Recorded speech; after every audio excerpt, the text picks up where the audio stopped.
उत्तराखंड की सम्मानित जनता नमस्कार। स्वागत है आपका भू अध्यादेश अधिनियम अभियान के चैनल यानी कि भू टीवी पर।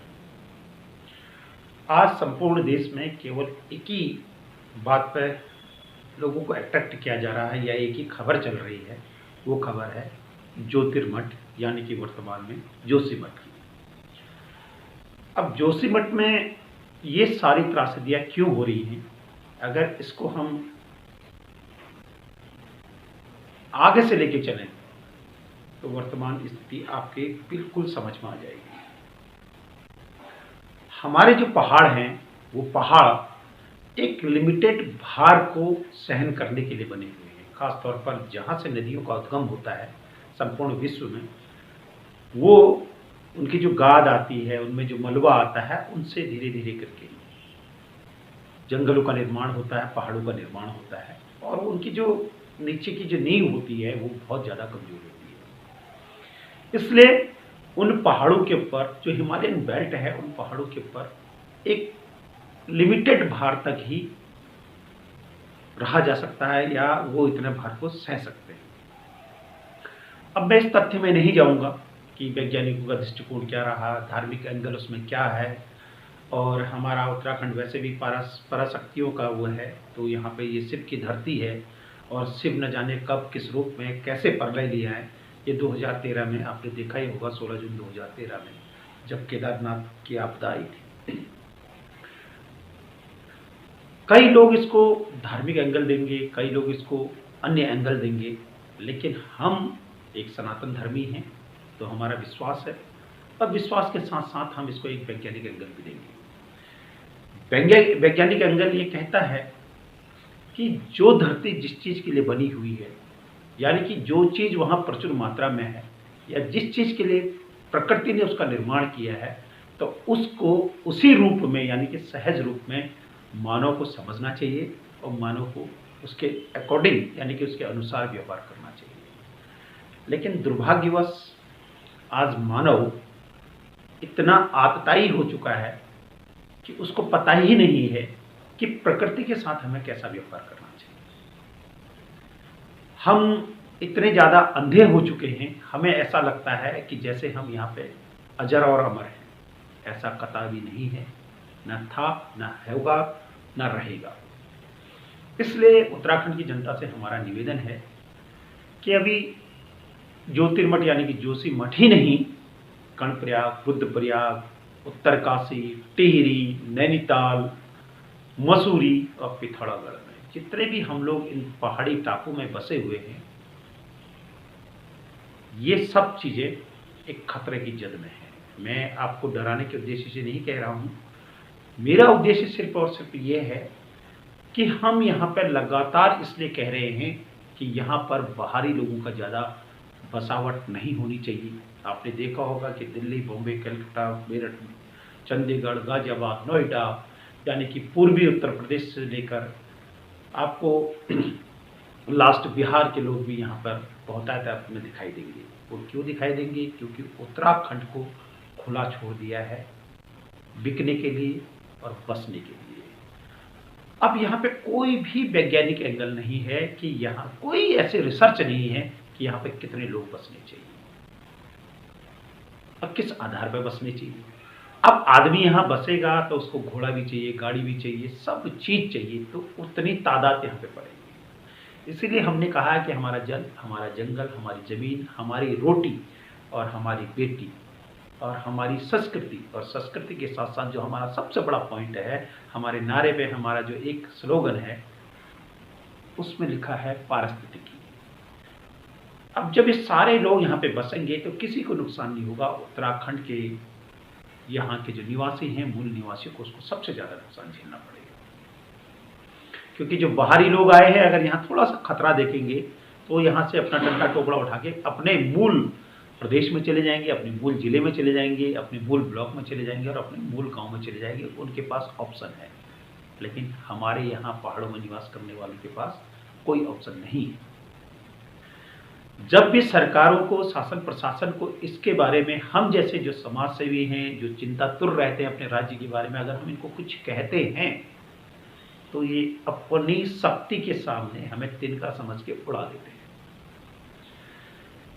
यहाँ के सोशल एक्टिविस्ट हो गए, यहाँ के एनजीओ हो गए, यहाँ के ट्रस्ट हो गए, यहाँ के जियोलॉजिस्ट हो गए, यहाँ के प्रकृतिवादी हो गए, यहाँ के जल जंगल जमीन और रोटी बेटी संस्कृति की बात करने वाले हो गए, और सबसे बड़ी बात जिसके लिए हम लगातार संघर्ष कर रहे हैं, सरकार की नाक कान आंख को खोल रहे हैं, शासन प्रशासन के नाक में दम किए हुए हैं, वह है भू कानून हिमाचल की तर्ज पर। सरकार को हम बार बार आगाह इसलिए कर रहे हैं कि आपके पास कोई ऐसा कानून नहीं है कि इन पहाड़ों में, ये हमारे धार्मिक स्थलों में, बद्रीनाथ केदारनाथ जागेश्वर बागेश्वर सहित हर पहाड़ में हमारे जो यहाँ पे क्षेत्रीय देवी देवता है, जिनका अपना प्रभुत्व है, अपना मान है, अपना सम्मान है, और जो यहाँ पे इतने पर्यटक हमारे जो क्षेत्र हैं उनमें इतना भारी दबाव आ रहा है कि सरकार के पास ऐसी कोई योजना नहीं है।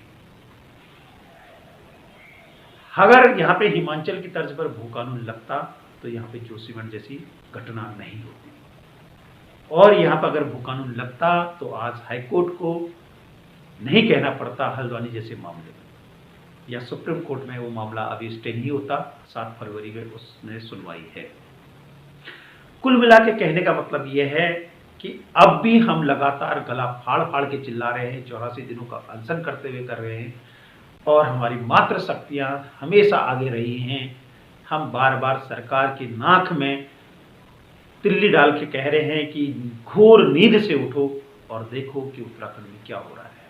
अभी तो जोशीमठ की घटना है और राष्ट्रीय चैनलों ने इसको हाथों हाथ लिया है, क्योंकि यहाँ पे हमारे धार्मिक आस्था को बहुत बड़ी ठेस पहुंचने जा रही है।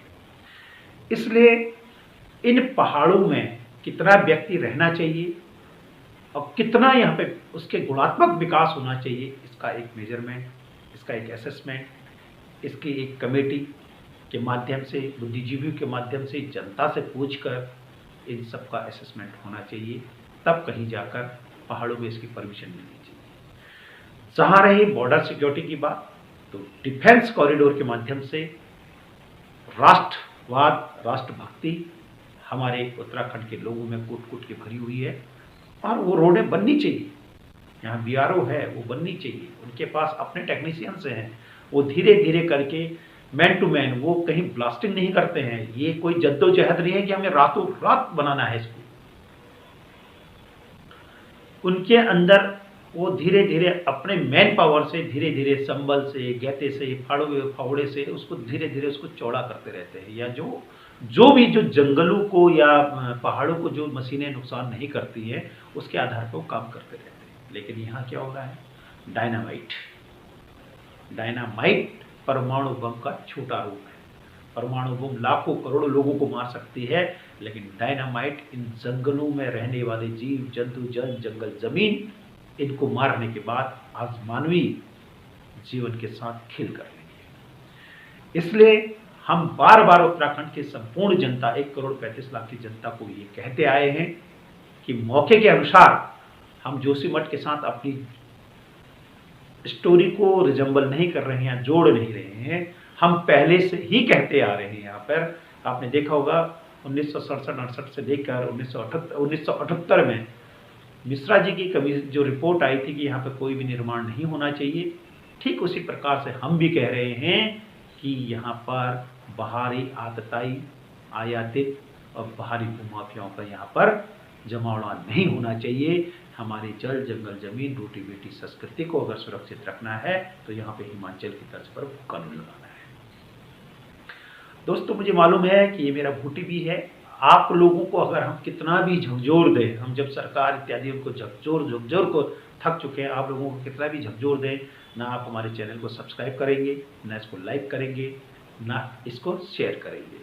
लेकिन फिर भी हम बार बार, हमें ऐसा लगता है कि हम जिस प्रकार से सरकार को झकझोर कर मजबूर कर चुके हैं कि उन्होंने कमेटी बनाई, और कमेटी की रिपोर्ट शासन के पास है, और शासन की रिपोर्ट में अब समीक्षा हो रही है, भू संशोधन समिति की रिपोर्ट में समीक्षा हो रही है। हम लगातार सचिवालय, लगातार भू संशोधन समिति, पहले संघर्ष किया, फिर समिति गठित करवाई, फिर उसके बाद अब उसमें समीक्षा करवा रहे हैं।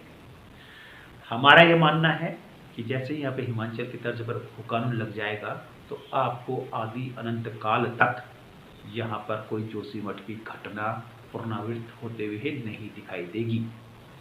इसलिए आपने अपने पहाड़ों को, अपने जंगलों को, अपनी ज़मीनों को अगर सुरक्षित करना है तो यहाँ पर एकमात्र लक्ष्य, एकमात्र सॉल्यूशन और एकमात्र जो इसका निर्णय निकल सकता है वो केवल एक है कि यहाँ पर भू कानून लगना अति आवश्यक ही है, वो भी हिमाचल की तर्ज पर।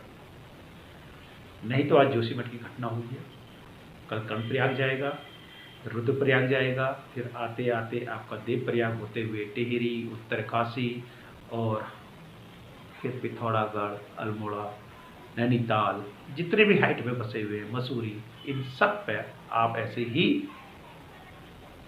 रुद्रन करते रहेंगे। इसलिए अभी भी वक्त है और सरकार से हमारा निवेदन है कि जनता आप जाग जाइए और सरकार से हमारा निवेदन है कि आप दूरदृष्टि की सोच के साथ इस उत्तराखंड का विकास कीजिए और भू कानून यहाँ पर लगाइए। अगर भू कानून नहीं लगेगा तो आप ये जो रफू करने की बात है ना कि 1.5 लाख, 2.5 लाख वहाँ की जनता को दे दें और 4 लाख, 4.5 लाख करोड़ आपने इधर के विकास में लगा दिए हैं ताकि जनता वहाँ सुगमता से आए और यहाँ का बाजारीकरण हो सके, उत्तराखंड के भगवानों का बाजारीकरण हो सके। इसलिए हम किसी भी बात के विरोध में नहीं है, लेकिन हम यहाँ पे जो बसावट है उसका कह रहे हैं कि आप 1.5-2 लाख जिन जनता ने वहाँ पे बद्रीनाथ, केदारनाथ, बागेश्वर, जागेश्वर की रक्षा की है, वही जनता आज अपने जो सैया है, जो खाट है, उसको लेकर अगर दर बदर की ठोकरें खाने के लिए मजबूर है तो इसके पीछे कौन गुनहगार है। इसलिए हम जनता से निवेदन कर रहे हैं कि हिमाचल के तर्ज पर भू कानून के साथ जुड़िए, उसकी मांग कीजिए और सरकारों से निवेदन है कि आप अपने शासन, प्रशासन, अधिकारी, इंजीनियर और जियोलॉजिस्ट जितने भी आपके पास हैं उन सब से एक मीटिंग बना के दूरदृष्टि के आधार पर, यानी कि 20 साल के आधार पर आप उसको आगे लेके जाइए और ये कहिए, एक बढ़िया सा निर्णय जनता से पूछिए और उसके पीछे आप काम कीजिए। दूरदृष्टि अंत में यही नजर आएगी सभी को, जिस प्रकार से भू संशोधन समिति ने रिपोर्ट दी है कि कितना 2000 से लेकर अभी तक कितना घोटाला हुआ है जमीनों का, वो आपके सामने आईने की तरफ साफ है। सरकार ने ना आज तक उसमें कैबिनेट बैठाई है, न विधानसभा में जाके उसका विधेयक पास किया है, जबकि त्रिवेंद्र सरकार ने 2018 में रातों रात कैबिनेट बैठाई और रातों रात विधानसभा में जाकर उसमें अधिनियम बना दिया ताकि इस राज्य को तस्तरी में रखकर बेचा जाए, जिसका परिणाम आज जोशीमठ है। इसलिए आप सभी लोगों से निवेदन है कि हिमाचल की तर्ज पर भू कानून लगना यहाँ अति आवश्यक ही है और सरकार आपसे भी निवेदन है कि जितनी जल्दी आप भू संशोधन समिति की 23 बिंदुओं की रिपोर्ट को लागू कर देंगे, उतनी जल्दी ये उत्तराखंड त्रासदी से बच जाएगा। बहुत बहुत धन्यवाद। नमस्कार।